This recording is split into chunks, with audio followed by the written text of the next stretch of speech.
హైదరాబాద్లో ఆదివారం సాయంత్రం వేల సంఖ్యలో ప్రజలు మీటింగ్కి వస్తారు. ఆదివారం సాయంత్రం వేల సంఖ్యలో ప్రజలు వస్తారు. అందరు కార్స్లలో వస్తారు. పెద్ద పెద్ద కాస్ట్లీ కార్స్లలో ఆ మీటింగ్స్కి వస్తారు. మీటింగ్ లో చూస్తేనే మాత్రం వాళ్ళ కదలికలు కానీ వాళ్ళ స్థితి చూస్తే కోటీశ్వరులు, లక్షాధికారులు వస్తారు ఆదివారం సాయంత్రం మీటింగ్కి. కొన్నిసార్లు మేము ఏం చేస్తామంటే సోమవారం కౌన్సిలింగ్ ప్రోగ్రాం పెడతాం. ఎవరైనా మా ఆఫీస్ రూమ్కి వచ్చి వ్యక్తిగతంగా మీరు మమ్మల్ని కలవాలంటే మీరు కలిసి మీరు మాతో మాట్లాడొచ్చు అని సోమవారము మా ఆఫీస్ రూమ్ లో ప్రోగ్రాం పెట్టుకుంటే చాలా మంది లక్షాధికారులు మమ్మల్ని కలవటానికి వస్తారు. ఆఫీస్ రూమ్ లోకి ఎంటర్ అవుతుంటేనే ఏడ్చుకుంటూ ఎంటర్ అవుతా ఉంటారు. భయంకరంగా ఏడుస్తా ఉంటారు. గుండెలు కొట్టుకుంటూ ఏడుస్తా ఉంటారు. ఏంటిది నాన్న అంటే, ఎవరికి చెప్పొద్దు పాస్టర్ గారు, నా శరీరంలో ఎయిడ్స్ వ్యాధి ఉన్నదంటారు. కొంతమంది అంటారు, మా బిడ్డల వివాహాలు ఎంతో ఘనంగా చేస్తే ఈరోజు నా బిడ్డను విడిచిపెట్టిన అల్లుడు వెళ్ళిపోయినాడు, విడాకులకి అప్లై చేసుకుని ఉన్నాడు. మొన్నటి దినంలో ఒక వ్యక్తి మమ్మల్ని మోసం చేసి నన్ను లక్షలు ముంచేసినారు. ఈ విధంగా బాహ్యంగా వారు ఒక మంచి స్థితిలోనే కనబడుతూ ఉంటారు, కానీ వ్యక్తిగతంగా వచ్చి వారి దుఃఖాన్ని అంతా కూడా వ్యక్తపరుస్తూ ఉంటారు. అప్పుడు వారిని కూర్చోబెట్టి ఏడ్చుకుంటూ, మీకు జీవం రావాలంటే మీరు ఎవరిని కనుగొనాలి? మందిరానికి వెళ్తున్నారు, మీటింగ్లకు వెళ్తున్నారు ప్రజలు. ఈ దినాలలో దైవ సేవకులతో ప్రార్థన చేపించుకుంటున్నారు, ప్రార్థన చేసుకుంటున్నారు. But they don't have life in their families. But they don't have life in the personal life. వారి వ్యక్తిగత జీవితంలో జీవము లేదో రోబా బాబా షాందేరల రియాలా, వారి కుటుంబాలలో జీవము లేదో. దేవుని బిడ్డలారా, వారిని చూడగానే ఎంతో వేదన వేదన వేదన. ఒక పక్షవాతంతోనున్న వ్యక్తికి అవయవాలున్నా జీవం లేని అవయవాలు ఏ విధంగా పనికి రాకుండా శరీరంలో ఉంటాయో, నా ప్రియ సహోదరి, నా ప్రియ సహోదరుడా, ఈ టీవీ ప్రోగ్రాం ఏ దేశంలో ఏ రాష్ట్రంలో నువ్వు చూస్తున్నావేమో, ఒకవేళ నువ్వు సాఫ్ట్వేర్ ఇంజనీర్ కావచ్చు, హార్డ్వేర్ ఇంజనీర్ కావచ్చు, కోటీశ్వరుడు కావచ్చు, ఒకవేళ ఈ ప్రాంగణంలో కూర్చొని ఉన్నావు, ఎకరాల ఎకరాల భూములు ఉండొచ్చు నీకు, కానీ సంవత్సరాలు, దినాలు, నెలలు గడిచిపోతున్నాయి, నీ కుటుంబంలో జీవము లేదు, జీవము లేదు, జీవము లేదా. హల్లెలూయా. జీవము కోల్పోవటానికి కారణం దేవుణ్ణి కనుగొనవలసిన పద్ధతిలోనూ కనుగొంటలేవు. గట్టిగా చప్పట్లు కొడదాం. దేవుణ్ణి కనుగొంటున్నావు, కానీ కనుగొనవలసిన పద్ధతిలో కనుగొంటలేవు నువ్వు. గురుబారాబా శాందరడా. కొంతమంది దేవుణ్ణి ఏ విధంగా కనుగొంటారంటే వారి రోగాలు పోవటానికి, వారి వ్యాధులు పోవటానికి. కొంతమంది దేవుణ్ణి ఏ విధంగా కనుగొంటారంటే వారి అప్పులు పోవటానికి, పిల్లల పెళ్లిళ్ళు కావటానికి. పెళ్లిళ్ళు కావటానికి కాదు దేవుణ్ణి కనుగొనటం, రోగాలు పోవటానికి కాదు దేవుణ్ణి కనుగొనటం. కానీ నా ప్రియ సహోదరి, సహోదరుడా, నువ్వు దేవుణ్ణి ఎందుకు కనుగొనాలంటే నువ్వు జీవము కలిగి బ్రతకటానికి అంతే. గట్టిగా చప్పట్లు కొడదాం, గట్టిగా చప్పట్లు కొడదాం. ఈ భూమి మీద జీవము కలిగి బ్రతకటానికే. ఆ జీవమే ఒక దినమున నిన్ను పరలోకానికి తీసుకొని వెళ్తుంది. హల్లెలూయా. అందుకనే యేసుక్రీస్తు ప్రభు 2000 సంవత్సరాల క్రితం, నేనే పునరుద్ధానమును జీవమునై ఉన్నాను. గట్టిగా చప్పట్లు కొడదాం. నేనే మార్గమును, సత్యమును, జీవమునై ఉన్నాను. నేనే లోకానికి వెలుగునై ఉన్నాను. నాలో పాపమున్నదని ఎవరైనా రుజువు చేయగలుగుతారా అని ఛాలెంజ్ విస్తున్నాడు ఈ లోకానికి. గట్టిగా చప్పట్లు కొడదాం. హల్లెలూయా, హల్లెలూయా. ఈ రోజు దాకా నీ కుటుంబ వ్యక్తిగత జీవితం ఏ విధంగా గడిచిపోతుందో సహోదరి సహోదరుడా, నేను ఒక క్రైస్తవ కుటుంబంలో పుట్టి పెరిగిన ఒక క్రైస్తవుడనే, ఒక నామకార్థ క్రైస్తవ బ్రతికిన వ్యక్తిని నేను. మా తల్లిదండ్రులు క్రైస్తవులే, మా తాత ముత్తాతలు క్రైస్తవులే. ఆ కుటుంబాలలో నుంచి వచ్చిన వ్యక్తిని నేను. కానీ క్రైస్తవ కుటుంబంలో ముందుకు సాగుతూ ఉన్నా కానీ ఎన్నో పోరాటాలు, ఎన్నో వ్యతిరేకతలు, ఎన్నో మానసికమైన ఒత్తిడిలో ఆదివారం మందిరానికి వెళ్ళే అలవాటు లేకుండే నాకు. క్రిస్మస్కి వెళ్తే క్రిస్మస్కి వెళ్ళి వచ్చేవాడను. కానీ నేను క్రైస్తవుడను అని అనేకులకి చెప్పుకుంటూ ముందుకు సాగేవాడను. దేవుని బిడ్డలారా, అట్లాంటి భయంకరమైన జీవితాన్ని, చచ్చిన బ్రతుకుతూ ఉండే సమయంలో ఒకానొక దినమున బెల్లంపల్లి పట్టణంలో ఒక భయంకరమైన సంఘటన నా జీవితంలో సంభవించింది. ఆ భయంకరమైన సంఘటన జరగటమును బట్టి బెల్లంపల్లిలో ఉంటే నన్ను చంపేస్తారు, బెల్లంపల్లి విడిచిపెడితే నేను బ్రతుకుతా, బెల్లంపల్లిలో ఉంటే నన్ను చంపేస్తారు శత్రువులు. అప్పుడు మరణానికి భయపడి హైదరాబాద్ పట్టణానికి పారిపోయిన, పార్కులలో, బస్టాండ్లలో, ఫుట్పాత్ మీద కొన్ని దినాలు పండుకున్న వ్యక్తిని నేను. ఎవరైనా భోజనం పెడతారా అని ఆశతోని కనిపెట్టుకొని ఉండేవాడను. చుట్టాలు, రక్త సంబంధులు, బంధుమిత్రులు శత్రువుల యొక్క చేతులలో ఈ యవనస్తుడు పడ్డాడు, ఈ యవనస్తులతో గాని మనం మాట్లాడితే మనకు హానికరమని అందరూ కూడా నన్ను విడిచిపెట్టేసేస్తున్నారు. రియల్లీ ప్రియ దేవుని బిడ్డలారా, అప్పటికి కూడా నా జీవితంలో ఒక గర్వం. అదేంటిదంటే నేను క్రైస్తవుడనే అనే గర్వం. ఫుట్పాత్ మీద, చార్మినార్ చౌరస్తా, గోల్కొండ చౌరస్తా ఫుట్పాత్ మీద పండుకున్న వ్యక్తిని నేను. నిన్నటి దినమున శనివారం రాత్రి సికింద్రాబాద్, హైదరాబాద్ అంతా ప్రేయర్ వాక్, వెహికల్లో ప్రేయర్ వాక్ అంతా చేసి వస్తూ ఉంటే కరెక్ట్ గా చార్మినార్ చౌరస్తా దగ్గరికి రాగానే ఒక రాత్రి నాకు షెల్టర్ ఇచ్చిన ఆ గద్దె అక్కడనే ఉన్నది. ఇంకా ఒక రాత్రి షెల్టర్ లేకపోతే ఆ గద్దె మీద పండుకున్న వ్యక్తిని నేను. ఆ నా ఇన్నోవా వస్తున్నప్పుడు డ్రైవర్తో నన్న ఒక్కసారి స్లో చేసుకో అనేసి అన్న. ఒకసారి రైట్ సైడ్ చూస్తే ఆ గద్దె అట్లనే ఉన్నది. కొన్నిసార్లు ఆ కార్ ఆపి ఆ గద్దెని ముద్దు పెట్టుకొని వెళ్ళిపోతా కొన్నిసార్లు.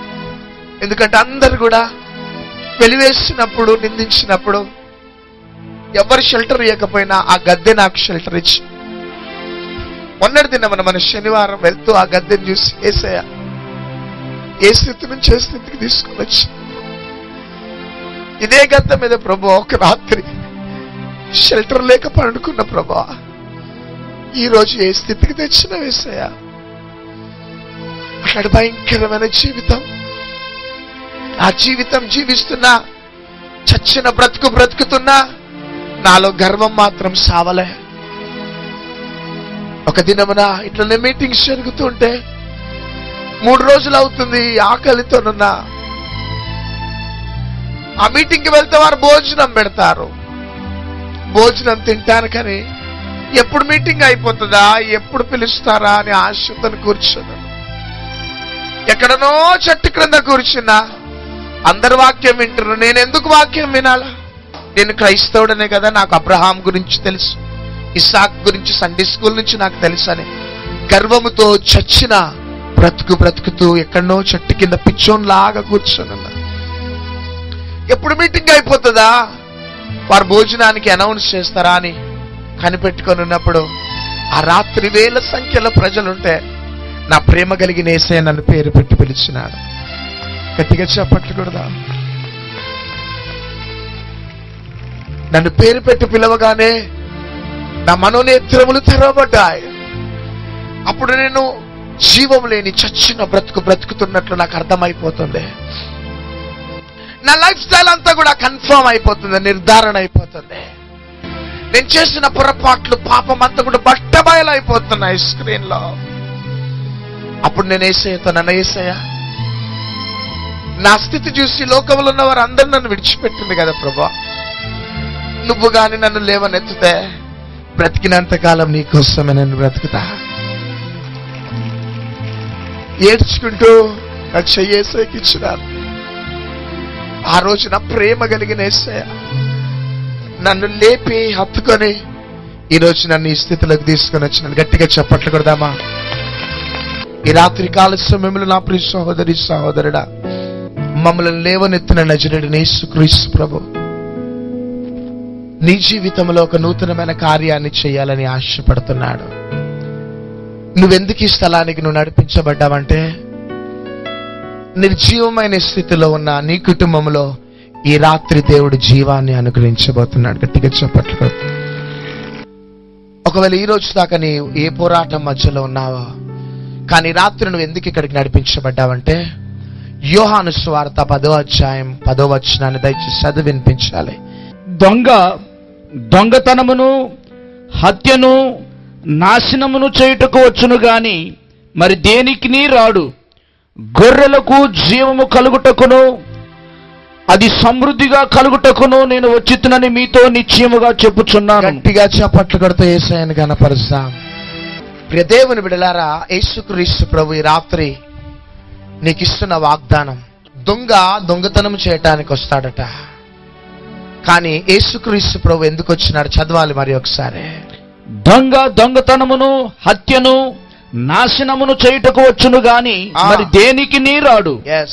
గొర్రెలకు జీవము కలుగుటకును, ఆమేన్, గొర్రెలకి జీవాన్ని కలుగుటకు అది సమృద్ధిగా కలుగుటకును నేను వచ్చితునని మీతో నిశ్చయముగా చెప్పుచున్నాను. గట్టిగా చప్పట్లు కొడదాం.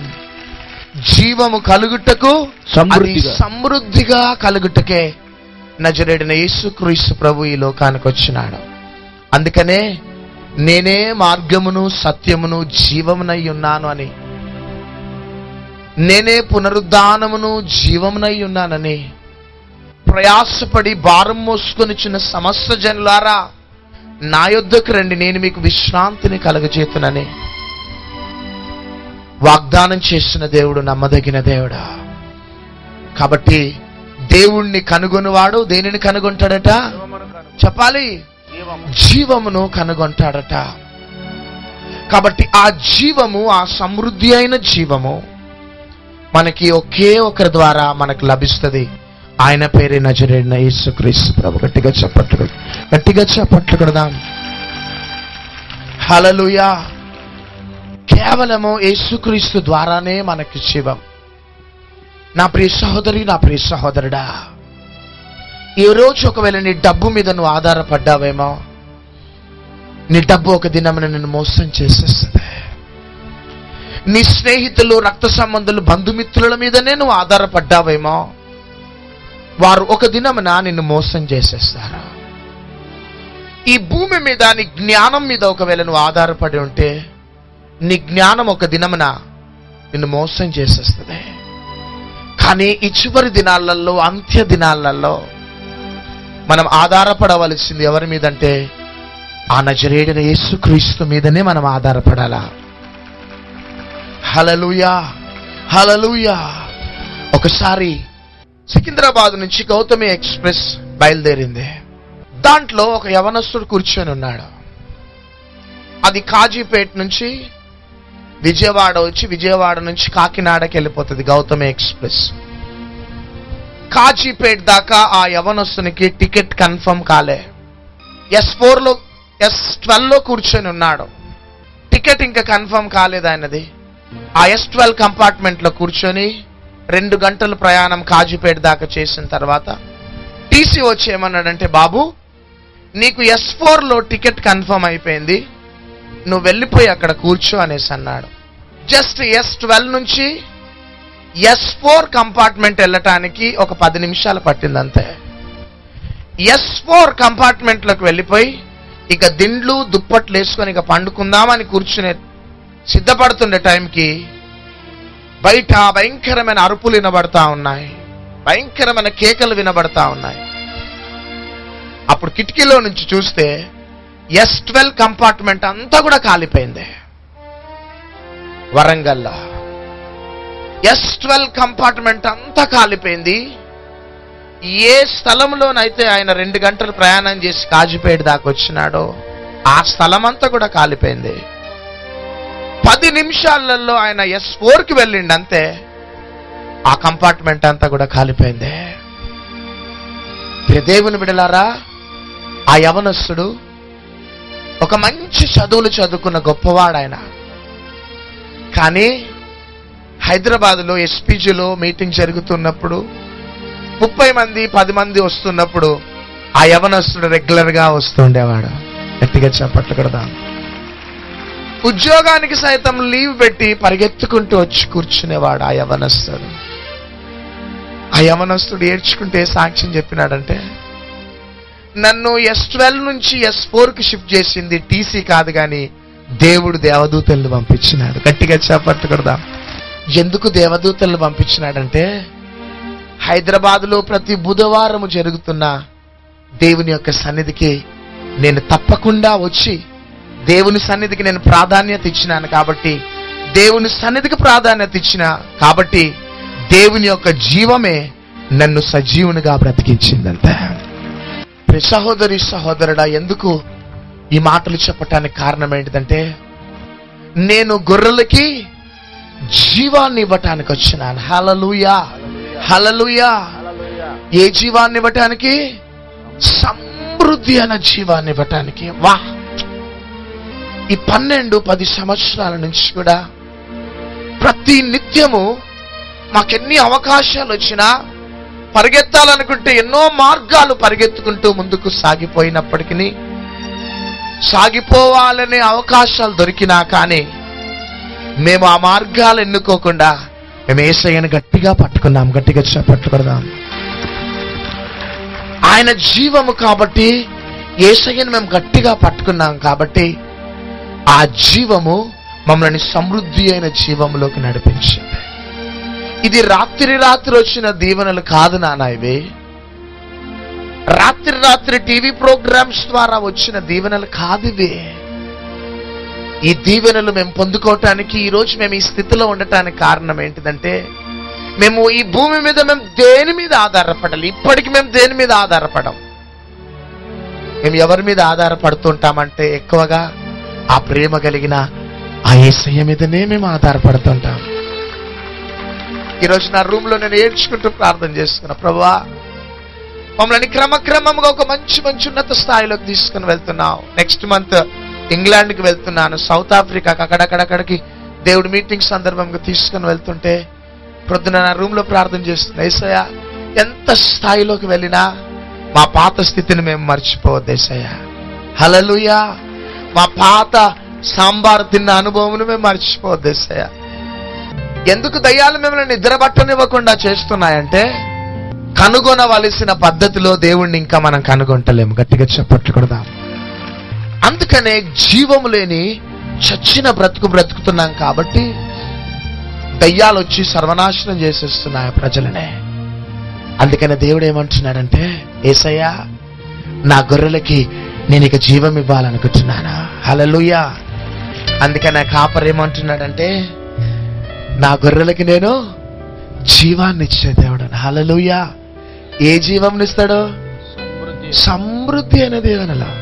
మన తల్లిదండ్రులు ఏమంటారంటే, డిగ్రీ దాకా చదువు బిడ్డ, ఇక నేను MBA MCA చేయించా, నీకు పెళ్లి చేసి పంపించేస్తా అంటాడు. ఎవరు?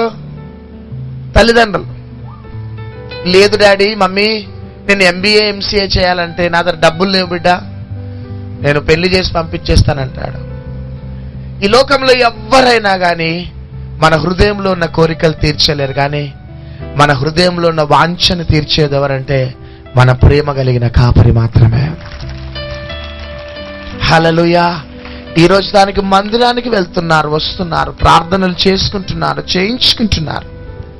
కానీ కనుగొనే పద్ధతి ఆ పద్ధతిలో మీరు యేసయ్యని కనుగొంటలేరు. మీరు కొంతమంది అవసరతల కోసం కనుగొంటున్నారు, అందుకని జీవం లేదు మీకు. కొంతమంది రోగాల నిమిత్తం కనుగొంటున్నారు, జీవం లేదా.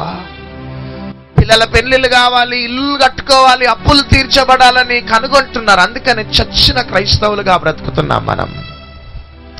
అందుకని దయ్యాలు వచ్చేసి తాండవిస్తున్నాయి. కానీ మనము యేసయ్యను ఎందుకు కనుగొనాలంటే మనము జీవము కలిగిన వ్యక్తులుగా ఈ భూమి మీద బ్రతకటానికి. అంతే. యేసయ్యను ఎందుకు కనుగొనాలంటే మన పాపాలు ఆయన ద్వారానే కడగబడతాయి. గట్టిగా చప్పట్లు కొడదాం.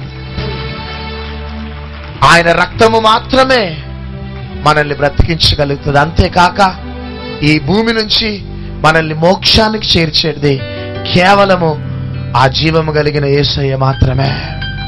హల్లెలూయా. మొదటిగా నా నీతిని, రాజ్యాన్ని వెతుకుడి, సమస్తమును మీకు అనుగ్రహించబడును. నువ్వు యేసయ్యను వెతుకు, అంతే చాలు. యేసయ్యని వెతుకు, అంతే చాలు. యేసయ్యను కనుగొను, అంతే చాలు.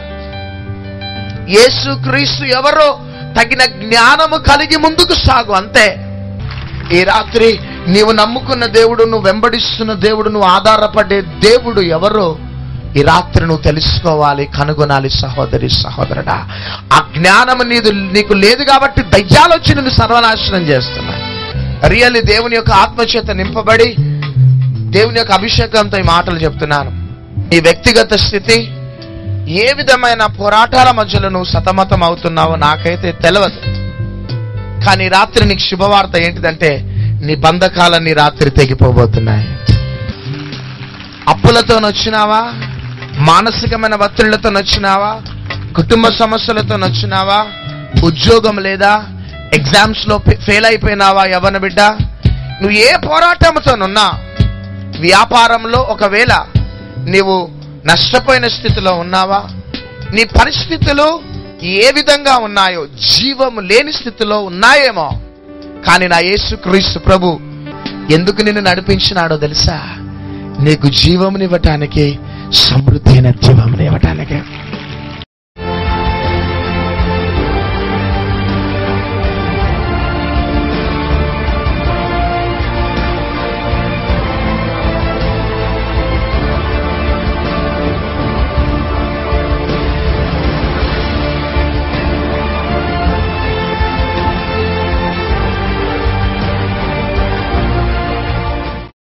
मेरी पहली साक्षी ऐसी है कि अचानक मेरी मम्मी की तबीयत खराब हो गई थी। हम लोग प्रे ऑयल लगा के हॉस्पिटल ले गए। डॉक्टर बोले शुगर पूरा डाउन हो गया, अगर थोड़ी देर भी तुम लेट करते तो ये हमेशा के लिए बोलना बंद कर दे। तेल की वजह से आज मेरी मम्मी सही सलामत। दूसरी साक्षी ऐसी है कि मेरे को 2 महीने पहले ब्रेस्ट कैंसर बोले थे। 2 महीने पहले का रिपोर्ट भी लाई मैं, और मम्मी ने मेरे लिए प्रार्थना करे। मैं ऑयल लगा के टेस्ट कराई, अभी सब रिपोर्ट नॉर्मल है। ये साक्ष्य मैं प्रभु के गौरव के लिए दे रही। మొదటి రిపోర్ట్ తనకి ఏముందని వచ్చిందంటే క్యాన్సర్ ఉంది అని చెప్పేసి డాక్టర్స్ సర్టిఫై చేయడం జరిగింది. అయితే ఇక్కడికి వచ్చిన తర్వాత ఆమె మరి ప్రార్థన చేయించుకుంది నాతో. దేవుడు తనతో తప్పకుండా నీకు దేవుడు స్వస్థత ఇస్తాడని మాట్లాడి ఉన్నాడు. అదేవిధంగా ఇక్కడ ప్రార్థన చేయించుకుని వెళ్ళిన వెంటనే మరల రిపోర్ట్ తీసుకుంది, నార్మల్ రిపోర్ట్ వచ్చింది. దేవుని బిడ్డలారా, క్యాన్సర్ లేదని. కాబట్టి తను ఈ 2 రిపోర్ట్స్తో ఇక్కడ వచ్చి చెప్తుంది. ఒకటి క్యాన్సర్ ఉంది అని నిర్ధారణ, మరొక రిపోర్ట్ క్యాన్సర్ లేదు. దేవుని శక్తి మాత్రమే ఇటువంటి గొప్ప అద్భుతాన్ని చేయగలదు. దేవుని బిడ్డలారా, సహోదరి చెప్పిన సాక్ష్యాన్ని బట్టి నిజంగా మీరు కూడా చాలామంది ఇటువంటి భయంతో, ఒకవేళ ఇటువంటి వ్యాధితో సమస్యతో ఇక్కడికి వచ్చిన్నారేమో. ఈమెను ముట్టి స్వస్థపరిచిన యేసయ్య మిమ్మల్ని కూడా ముట్టి స్వస్థపరచబోతున్నాడు కదా. డాక్టర్స్ క్యాన్సర్ అది అంటే ఏదో తాత్కాలికంగా కొంచెం లైఫ్ పొడిగించడం, లేకపోతే కొద్ది నెలలు మాత్రమే అండి. కానీ పరిపూర్ణమైన స్వస్థత ఎవరి దగ్గర ఉందంటే ప్రభువైన యేసుక్రీస్తు దగ్గర మాత్రమే. కాబట్టి ఈ సహోదరి జీవితంలో చేసిన అద్భుతమైన కార్యాన్ని బట్టి ప్రభుకి మహిమ కలుగును గాక. Praise lord. మా మిసెస్ ప్రెగ్నెంట్గా ఉన్నట్టు మేము 2012 ఆగస్టుకి వెళ్ళి ఇక్కడ వచ్చామన్నమాట. నాకు అసలు ఏంటో తెలియదు దేవుడు అంటే. ఫస్ట్ టైం ఇక్కడికి వచ్చినప్పుడు దేవుడు నాడని చెప్పేసి మేము నమ్ముకున్నాము. అప్పటికెళ్ళి మేము ఇక్కడ కంటిన్యూ వస్తున్నాం అనమాట. ఆమె డెలివరీగా ఉన్నప్పుడు కూడా డాక్టర్ దగ్గరికి వెళ్ళలేదు, ఏ హాస్పిటల్కి వెళ్ళలేదు, ఎలాంటి మెడిసిన్ కూడా వాడలేదు. మొత్తం దేవుడి పైన భారం వేసి నేను ప్రతిరోజు ఏసై కోసం ప్రార్థన చేసుకుంటున్నాను. మా పాప మంచి పుట్టాలి, బాబు మంచి పుట్టాలని ఏసై ప్రార్థన చేస్తూ ఉండేవాళ్ళము. అలాగే 9th మంత్ అయిపోయింది, 10th మంత్ అయిపోయింది. మాకేమో టెన్షన్ ఉంది. డాక్టర్లు అంటూ హాస్పిటల్ తీసుకెళ్తే 10th మంత్ కూడా అయిపోయిందమ్మా, పాపైనా నువ్వైనా బతుకుతారు అని చెప్పేసి అంటున్నారు.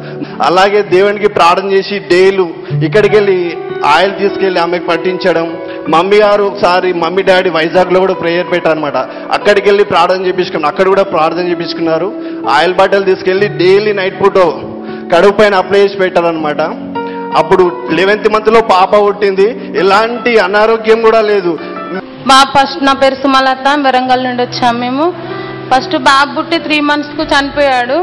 మళ్ళీ 2 సంవత్సరాలాగా పిల్లలు లేకుంటే నేను లైవ్లో ఏకీభవించినప్పుడు చక్కటి కుమార్తెనిచ్చిన దేవునికి వందనాలు చెల్లిస్తున్నాను.